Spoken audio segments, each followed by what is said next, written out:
Ladies and gentlemen, good day and welcome to the Q2 and H1FY25 conference call of TruCap Finance Limited. As a reminder, all participants' lines will be in the listen-only mode, and there will be an opportunity for you to ask questions after the presentation concludes. Should you need assistance during this conference call, please signal an operator by pressing star, then zero on your touch-tone phone. Please note that this conference may contain forward-looking statements about the company based on beliefs, opinions, and expectations of the management as on date of this call. These statements are not the guarantees of future performance and involve risks and uncertainties that are difficult to predict. Please note that this conference is being recorded.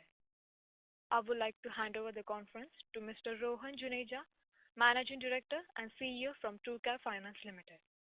Accompanying him from the management will be Mr. Sanjay Kukureja, Chief Financial Officer, Mr. Mahendra Kumar Savaiya, Credit Head, and Mr. Gaurav Bhargava, Business Head of Gold Loans. Thank you, and over to you, sir. Thank you, Neha. Welcome to everyone for our earnings call for the first half of fiscal 2025. For the 6 months ended September 30th, we reported pre-tax earnings of 49 million versus 44 million in the first half of fiscal 2024. Interest income of 503 million in the quarter grew strongly by 17% quarter over quarter unannualized and 86% year over year, as we have seen sturdy growth in AUM and continued scale-up of lending as a service partnerships. While funding costs have also risen modestly, we have seen an increase in our net interest margin, which rose from 5.2% to 7.1% for the half year, given increasing business with these lending as a service partners, which contributes to 47% of total AUM today. Our half-yearly disbursements stood at 6.5 billion, up from 5.6 billion in September 2023. Disbursement growth was primarily driven by MSME Gold, MSME Business Loans, and three-wheeler electric vehicle loans, which now represent over 99% of assets under management. Our AUM has grown to 12.2 billion, up from 7.8 billion a year ago. 65% of our AUM comprises of gold loans, 34% in MSME business and three-wheeler EV loans, and a mere 60 basis points in loan against property and personal loans, which are in runoff mode. The gold loan business has an active borrower base of more than 63,000 customers and an average ticket size of 0.13 million. The tenure of these loans at origination is usually 12 months, but the average maturity on the books is typically 6 to 8 months. Our team has disbursed almost 40 billion rupees to over 294,000 borrowers over the last 4 years in gold finance. Gross NPAs in the gold loan book are a mere 50 basis points. Gold taken to auctions are just over 215 million rupees for 2,950 customers, representing just 0.5% of cumulative disbursements. It is noteworthy that we have recovered more than 106% of principal and interest due on gold loans, which were sold in auction. Therefore, we have refunded excess amounts to borrowers. In MSME business loans, we have an active borrower base of over 35,000 customers and an average ticket size of 0.12 million. In the last few quarters, we have added lending as a service partners for the BL product, with the most recent partner being SIDBI for the 50,000 to 5 lakh rupee product. These loans are originated directly from our branch network, where the outstanding AUM is 104 million rupees over the course of the last 6 to 7 months. Interestingly, on a bounce rate of 8 to 10% in this book, we have collected on almost 100% of these bounces since we started originating these loans for SIDBI. Our gross NPA stood at 2.6% for the September 2024 quarter. Collection efficiency, including prepayments and repayments on gold loans, which is a regular feature in the business, was 298% in the quarter. In the business loan product, we have made important strides in recovering bounces in the soft buckets. This has come from improved efforts on litigation, along with our new tech-enabled collection module that is now fully operational. Going forward, this will enable us to increase collection efficiency in the later stage buckets as well. On the distribution footprint, post the build-out of 120 branches in fiscal 2024, we adopted a moderate expansion strategy focusing primarily on increasing productivity and driving efficiency across our existing branch network. With over 85% of our branches located in Tier 2, Tier 3, and Tier 4 locations, 76 branches were profitable in the second quarter of fiscal 2025 versus 66 branches in the first quarter of 2025. Going forward, we expect an additional 2 to 3 branches to turn profitable every quarter from here on as they reach an average AUM size of 3.5 to 4 crores. This will be achieved by emphasizing on improving per day gross disbursement in each branch to boost profitability, the results of which will be evident with each progressing quarter. Operating expenses for the first half of fiscal 25 were 483 million versus 386 million in the first half of fiscal 24. As we have now reached an optimal branch count, OPEX as a percentage of AUM for gold loan branches remains steady at approximately 7%, down from 8+% in fiscal 24. We anticipate this percentage to further decline in coming quarters, not just due to denominator effect, but also due to several efficiency and productivity initiatives undertaken by the company. With that, we now open the call for questions and answers. Thank you. Thank you very much. We will now begin the question and answer session. Anyone who wishes to ask a question may press star and 1 on their touch-tone telephone. If you wish to withdraw yourself from the question queue, you may press star and 2. Participants are requested to use handsets while asking a question. Ladies and gentlemen, we will wait for a moment while the question queue assembles.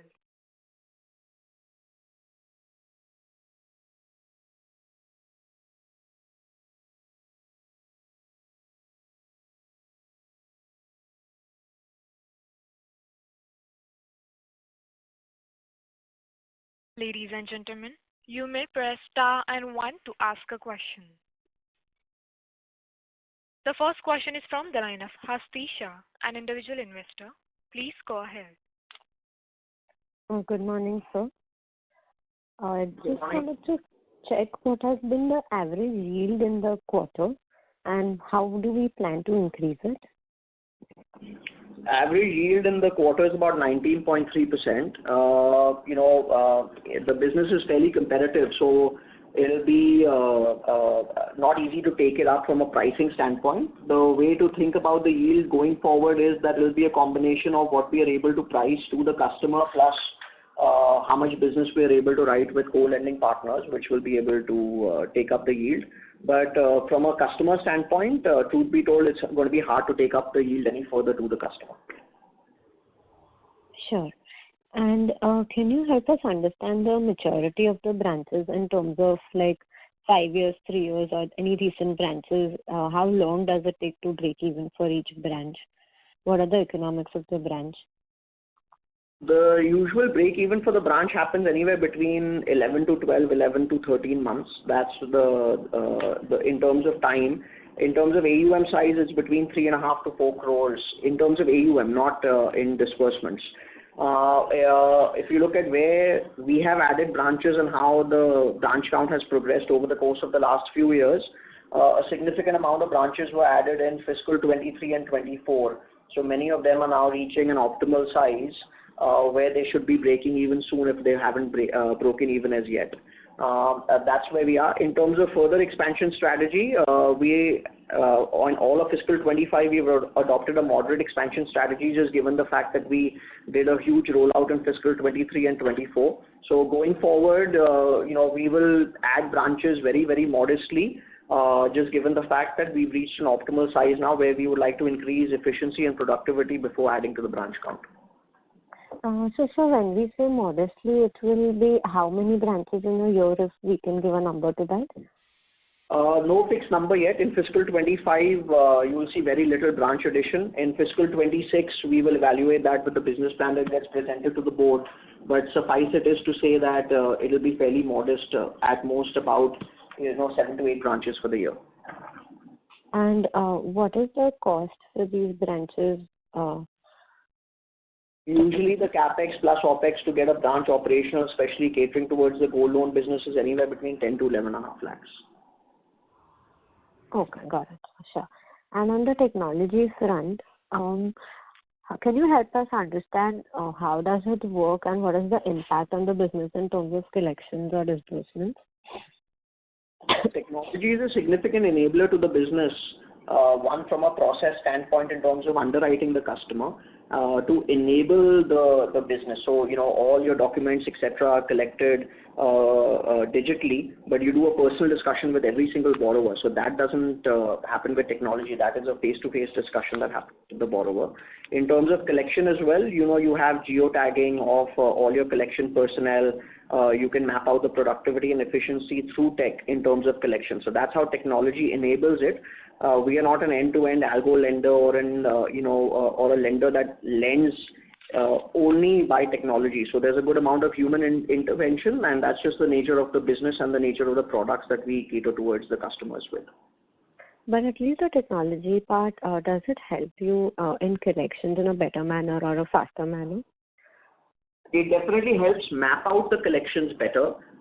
So enhancing the productivity of our own collection force to make sure that they are at the required location, how much time they're spending with the customer, whether the money is being deposited immediately or not. With those kind of things, technology definitely enables.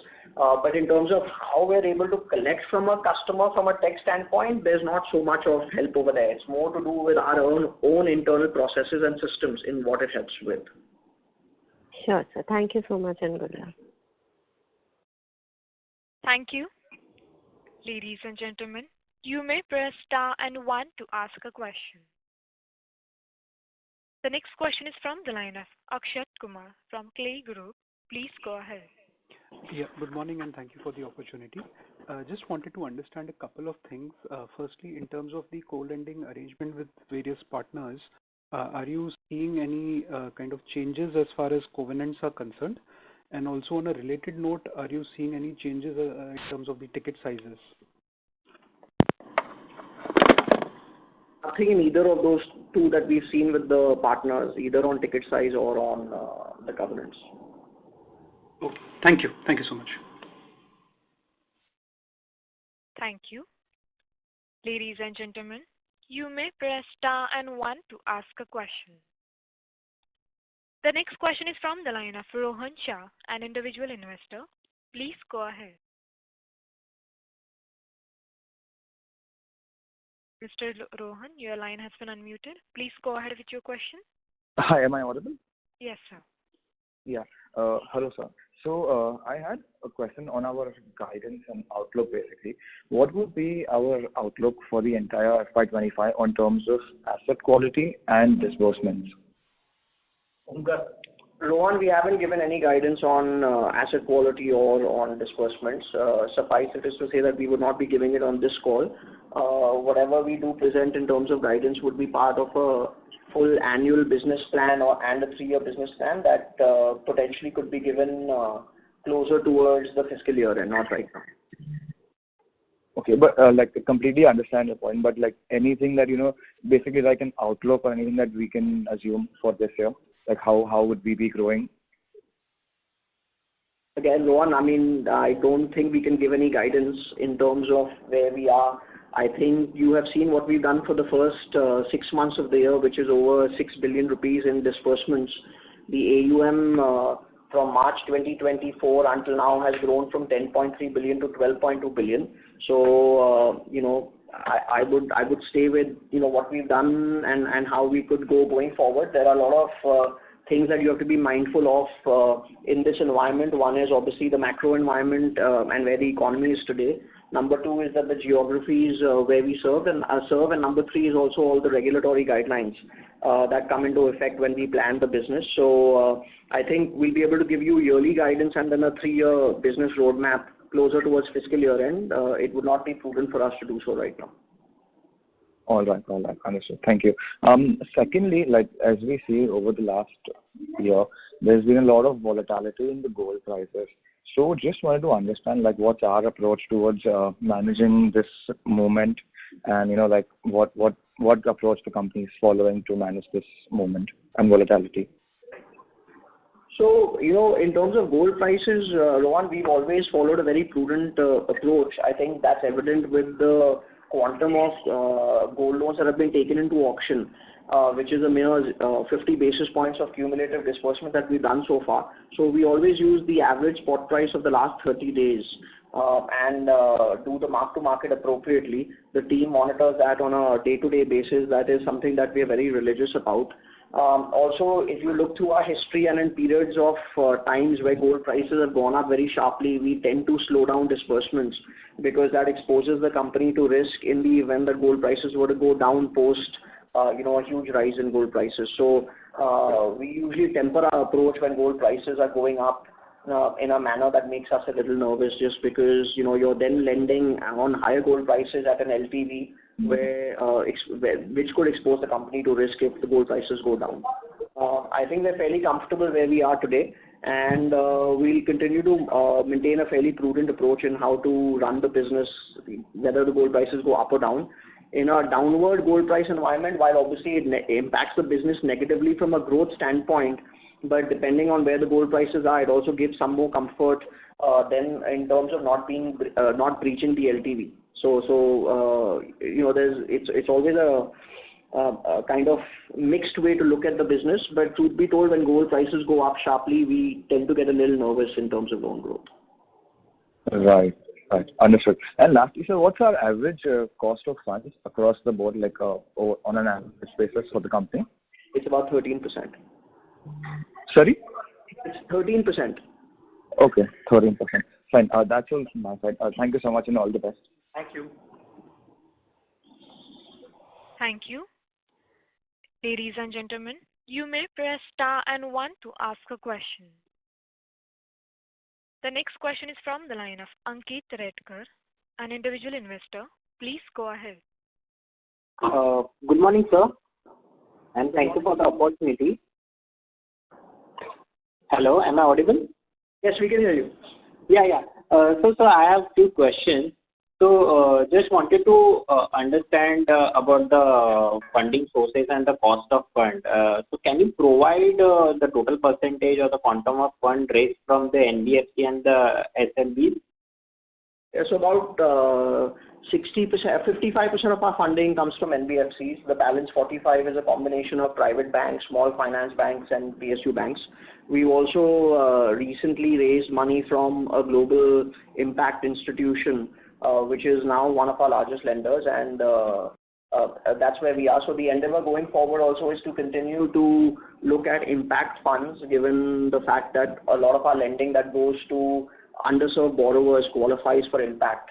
So the endeavor now going forward is to bring in more global institutions that fit that profile of profit with a purpose, which are impact funds where we can borrow money from. Okay. And sir, can you throw some light on the RBI has raised the concern about the irregularities in the management of its gold loan business? So how are we addressing this issue? So I think that is for the industry as a whole.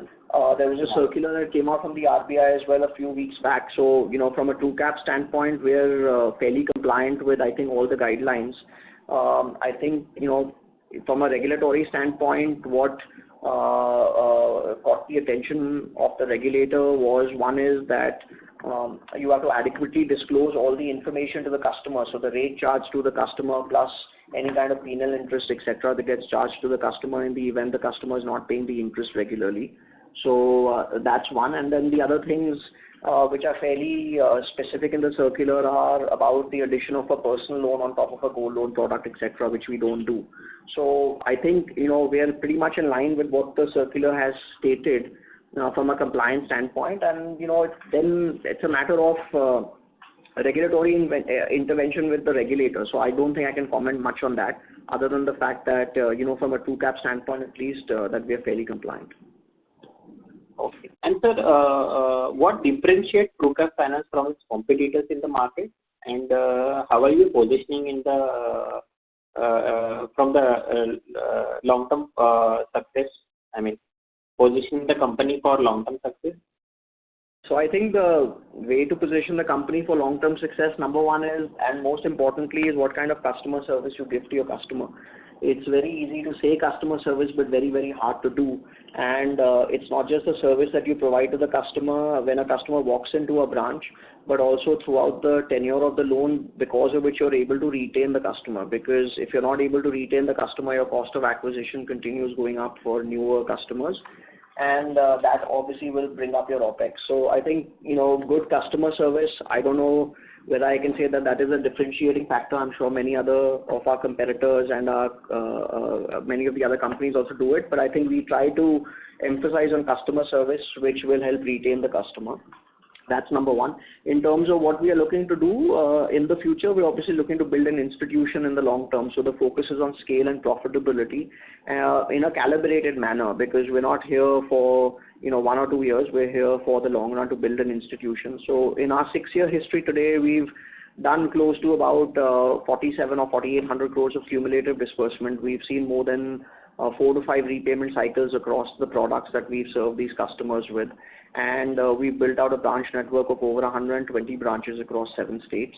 I think the endeavor now going forward is to continue to gain scale and profitability in the products that we're serving the customer and in the geographies that we're present in. That's the idea. So, the NBFC business is obviously a tough business, but, if you stick to your guns and you really do the business properly, the key is scale and profitability, which we've seen with many of the other competitors who've gained scale and profitability and then made a large institution out of a business that they started.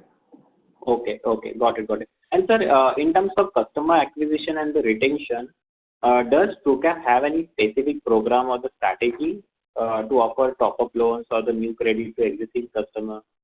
So we don't offer top-up loans, but obviously we have a customer acquisition and customer retention strategy. I can't divulge all the details on a public conference call on what we do from a customer acquisition or customer retention standpoint, but obviously that is one of the focal areas of the sales force in terms of how to acquire and retain business. So, can you give percentage new to credit? I mean, in terms of new customer. So new to credit in the gold finance business is about 30%. Okay, sir. Thank you so much, sir. This is from my side. Thank you. Thank you. Ladies and gentlemen, you may press star and 1 to ask a question. The next question is from the line of Aditya Shah from Meteor Management Limited. Please go ahead. Hello, sir. So just 2 questions. One is, sir, can you shed some light on the slippages for the current quarter and the half yearly? That's one, sir. Slippages have come both from the MSME business loan product and also some slippages from the gold loan product. So the slippages that have come in both the products, obviously our collection team is looking at all efforts, litigation, etc., to help recover on those slippages and make them normal again. Okay. And another question, sir, is that, sir, since your cost of fund is 13%, is there any kind of debt coming in for your repricing or your structure? Sorry, I didn't understand your question. Is there... Sir, since your cost of fund is close to 13%, are you going to take any debt? Is any debt going to come to your in your business for the purpose of repricing or anything of that kind of structure? So debt is a constant in our business. We are raising debt, which is the raw material of our business, to then onward lend it to the customers. If you're asking, are we able to reprice it with lower rates, etc., with bringing in debt and then repaying that, that is an endeavor as well going forward. So while we do want to raise more money from global impact institutions and private and PSU banks to bring down our cost of capital, that is our endeavor going forward. Okay. All right. Thank you so much and all the best, sir. Thank you. Thank you. The next question is from the line of Akash Sharma, an individual investor. Please go ahead. Yeah. Hi, sir. I just have a few questions. The first one is, can you give a breakup of your GNPA between GL, LAP and PL loans?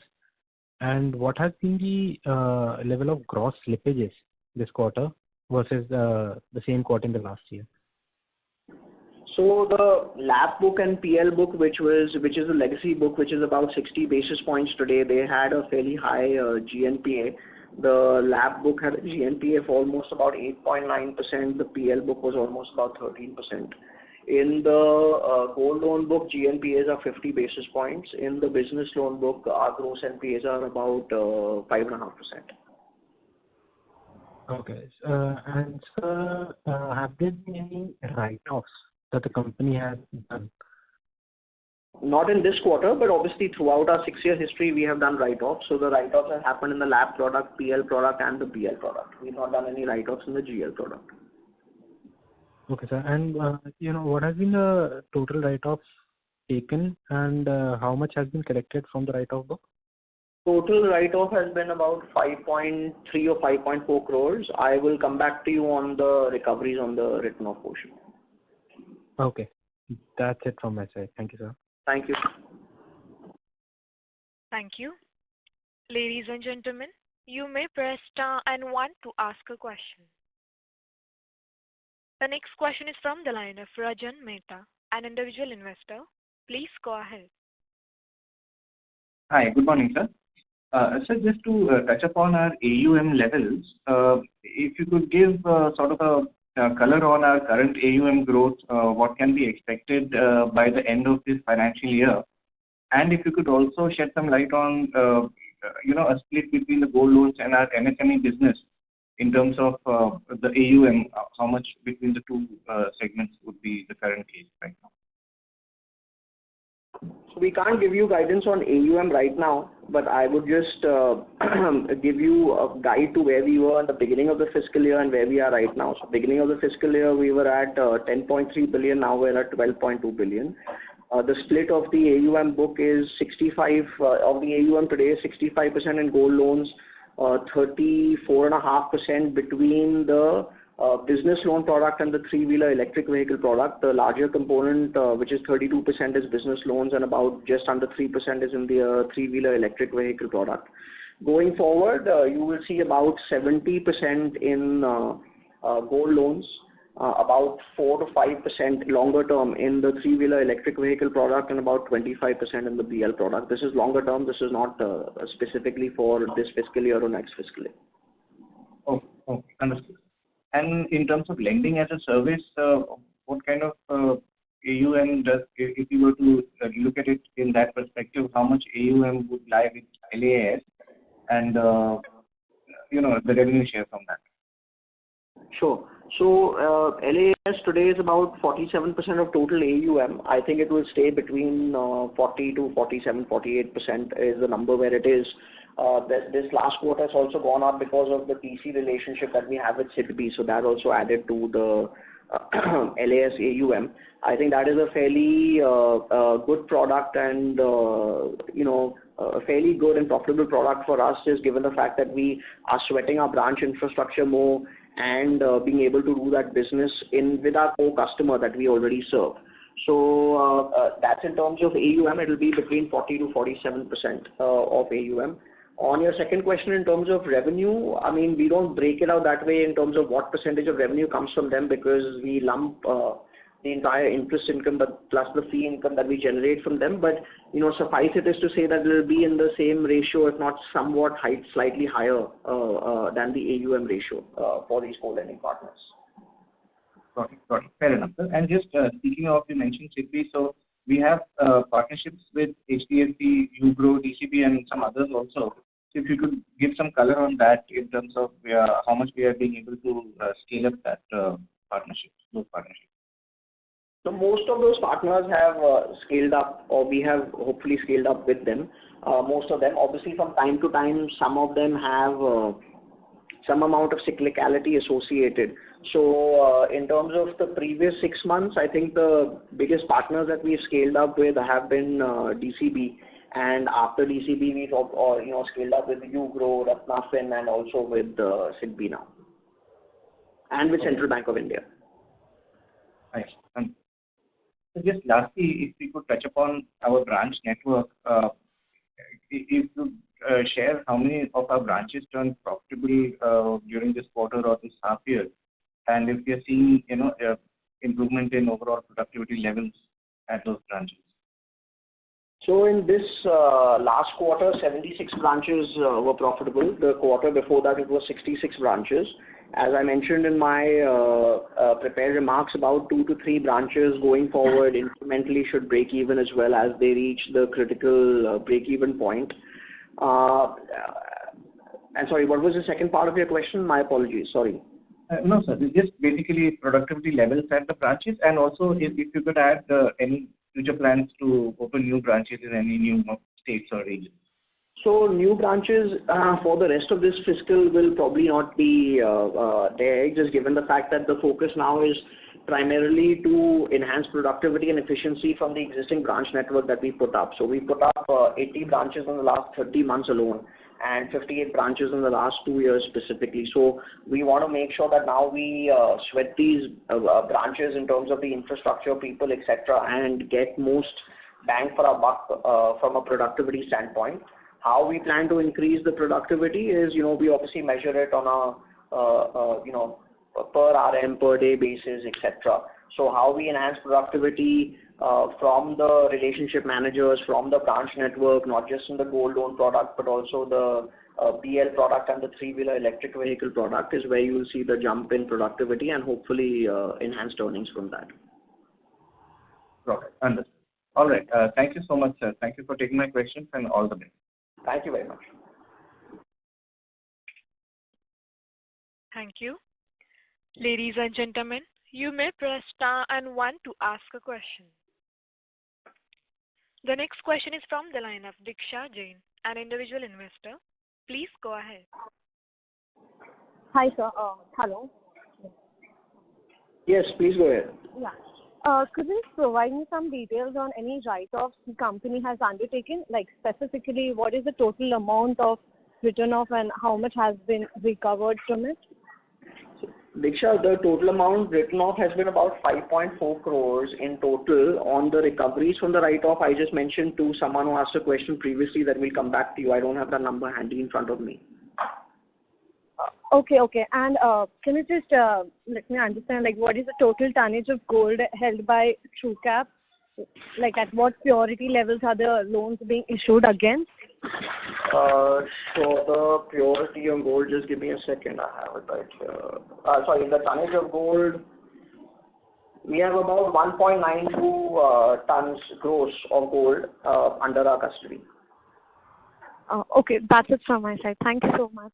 Thank you. Thank you. Ladies and gentlemen, you may press star and 1 to ask a question. The next question is from the line of Chaturika, an individual investor. Please go ahead.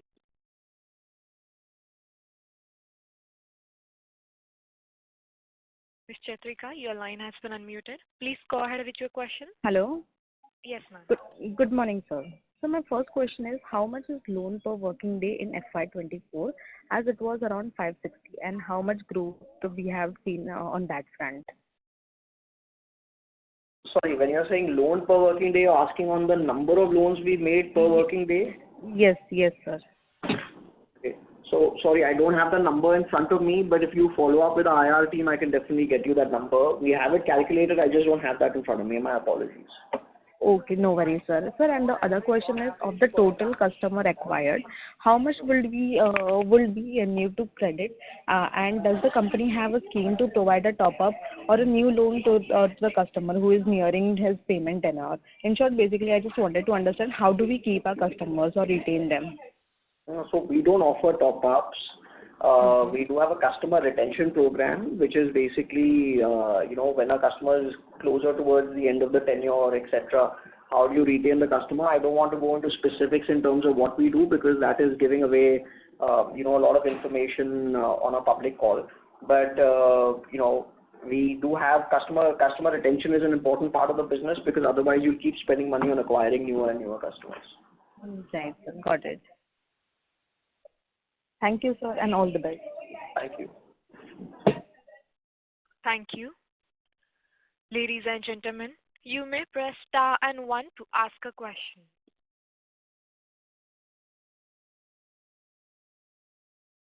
A reminder to all the participants, you may press star and one to ask a question.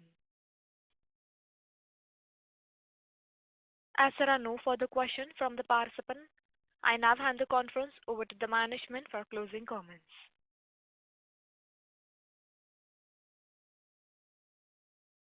Management? That's all from our side. Thank you very much for joining this call, and we look forward to talking to you on the next earnings call. Thank you. Thank you. On behalf of TruCap Finance Limited, that concludes this conference. Thank you for joining us, and you may now disconnect your line.